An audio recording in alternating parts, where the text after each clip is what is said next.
Ahoj, holky a kluci. Ahoj, no vy jste krásní, usměvaví. Já doufám, že se mi podaří ten příběh vám hezky povykládat a že se vám bude aspoň trošku líbit. Je to takový složitější příběh i pro dospěláky, takže oni budou taky dávat pozor. Víte, co jsem viděla včera večer? Včera večer jsem ležela v posteli, byla už všude tma.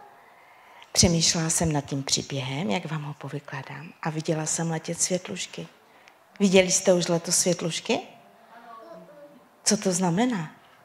Že léto je tady a s ním prázdniny, čas dovolených, výletů, různého cestování.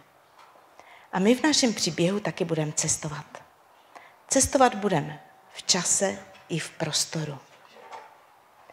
Náš příběh se odehrál 79 let po narození Pána Ježíše. Hrozně dávno. A odehrál se v Itálii. Říká vám něco město Pompeje? Kdo už to někdy slyšel? Ne, to je město v Itálii, které bylo zničeno. A blízko toho města Pompeje je město Herculano, o kterém si budeme vykládat. A jak bylo zničeno, se za chvíli dovíme v našem příběhu. Všechna města, o které jsem vzpomínala, byly bohatá, krásná města. Byl to přístav, do kterého jezdili staří Římané na dovolenou. Takže tam byl luxus, přepych, moc krásné. A v tom městě žili také lidé, žili tam děti, o kterých si budeme povídat.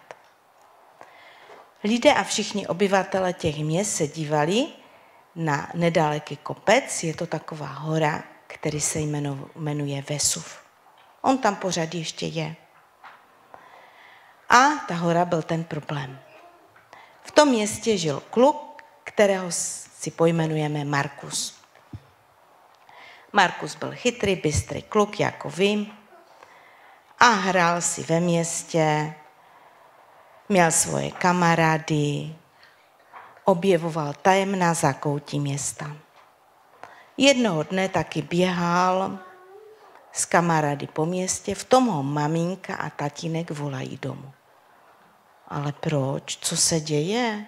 Proč mám jít domů? Se ptal Markus. No jo. Z té hory, o které jsem vám říkala, z Vesuvu, se začalo kouřit, Vesuv začal chrlit popel, kamení.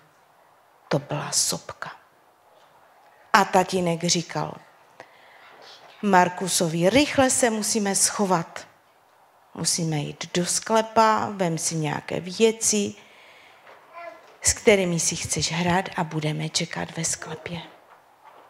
V tom městě taky bydlela holčička. Ta holčička se jmenovala Sylvie a ona neběhala po venku.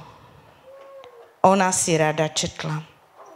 Měla tatínka učitele, chodila do školy s tatínkem, učili se tam různé věci. A ta holčička věděla, že jak sopka začne chrlit, že si musí připravit, že si musí na hlavu dát mokré ručníky, aby jim nebylo horko, že musí hodně pít a že musí jít někde do ukrytu. Tak se taky schovali do sklepa. Sylvínka si tam vzala knížky, četla si tam, ale co se stalo? Sopka chrlila dál a dále kameny a začala se valit lava. Víte, co to je lava? To je z té sopky se topí různé nerosty a ta sopka jakoby začala zvracet. Z té sopky jde horká lava. A ona zaleje všechno. Teplota té lavy je hodně veliká. I 1000 stupňů. To si vůbec nedokážeme představit. A ta láva se chrlí strašně moc rychle. Rychleji než Bugatti strička Radima Passera. Rychlosti až 700 km za hodinu. a ta láva zalela celé město Pompeje, celé město Herkulano. Všechno bylo schované, skryté, zaleté horkou lavou. A když archeologové vykopávali a hledali, co tam všechno je, tak tam našli krásné domy, našli tam kosti těch lidí, kteří tam byli.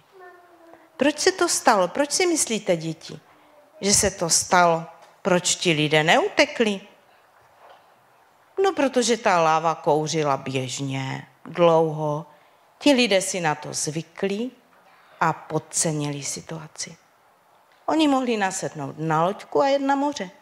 Na moři by je láva nezalela. Ale oni měli čas, oni čekali, oni si chtěli užít dovolené, nebo oni byli zvyklí, když tam bydleli. A víte, že se to může stát i nám? My všichni můžeme podcenit situaci. Pán Ježíš nám v Biblii napsal znamení jeho příchodu. Co máme dělat, abychom se mohli zachránit, abychom mohli jít s ním do nebe. A co slyšíme mnohdy kolem sebe? Slyšíme, a to tady vždycky bylo, o tom mluví lidi už jak dlouho, celé staletí o tom mluví, kdo ví, jestli to vůbec bude. A nějaké pohromy, ty jsou vždycky, jezme, pijme, všichni stejnak zemřeme. Ale v Bibličce máme napsané něco jiného, máme napsáno, že se máme připravit, že máme druhým lidem vykládat o Pánu Ježíši a mnoho ještě dalších důležitých informací. Ale to už by bylo na druhý příběh. Ten příběh dneska pro nás končí a mým přáním je, abychom nepodceňovali situaci, abychom se připravovali. Děkuji za pozornost a můžete si jít sednout.